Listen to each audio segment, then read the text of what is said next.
Interference detection and contact sets. In this video, we'll activate contact sets and we'll use interference detection. In Fusion 360, we want to carry on with our air cylinder and mount. At this point, we're going to explore a few more tools that can help us with mechanical motion. The first thing that we want to do is go to Inspect and take a look at interference. We're going to select the bodies, in this case the left and right brackets in the air cylinder body, and compute the interference. You'll notice on the screen that we have two highlighted areas, and these are showing us the interferences between the different components. This can be extremely helpful if we need to analyze where components are and how to repair them. For example, we might want to use Inspect and Measure to measure the width of the air cylinder.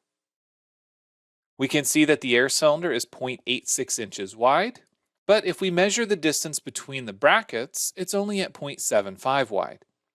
So in order to fix this, we need to move the brackets so that they manage that distance properly and that we don't have this interference.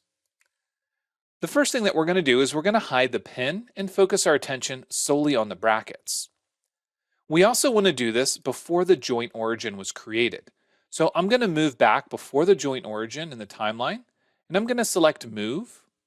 I'm going to select this body, and I'm going to make sure that I'm moving the body or the components. When I do this, I need to make sure that I move a distance at least equal to 0.11 inches.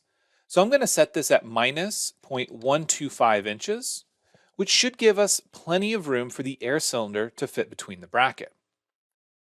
Now in the timeline, if I roll forward past the creation of my joint origin, it should still be centered between those two brackets because the face selection happened after the move in the timeline.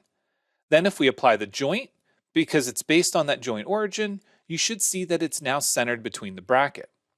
We can validate this by using interference and selecting these three bodies and computing. Now no interference is detected.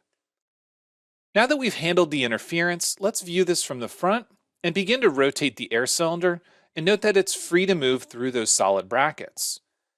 In order to make sure that we don't invade solid geometry, we can use another option called Assemble and Contact Sets. I'm not going to enable all contact because I want to be aware of other geometry in the design, so we're going to simply enable contact sets and manually determine between which bodies.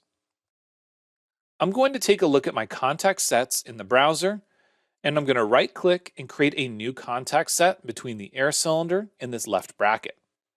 Once I say OK, now as I begin to rotate the air cylinder, as soon as it reaches a position where solid geometry is in contact, it will no longer go through. This is helpful to analyze the range of motion you have in your designs. You can see that we can rotate until we get to a certain position where the air cylinder begins to contact the bracket. This can help you analyze whether or not you have the range of motion needed for your assembly. I'm going to revert the position and make one note about contact sets.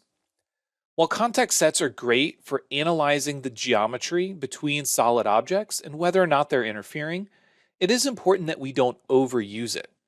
As we've already seen in a gear assembly, it's very easy for us to make revolute joints and use something like a motion link to specify the motion between those gears. If we were to use contact sets between all the gears in our assembly, the computations needed to calculate that motion would mean that the motion would not be very smooth if it could happen at all. So while complex mechanical motion can be simulated using contact sets, if you can replicate that with standard joints and motion links, make sure that you do explore that as a first option. From here, let's go back to a home view and make sure that we save before moving on.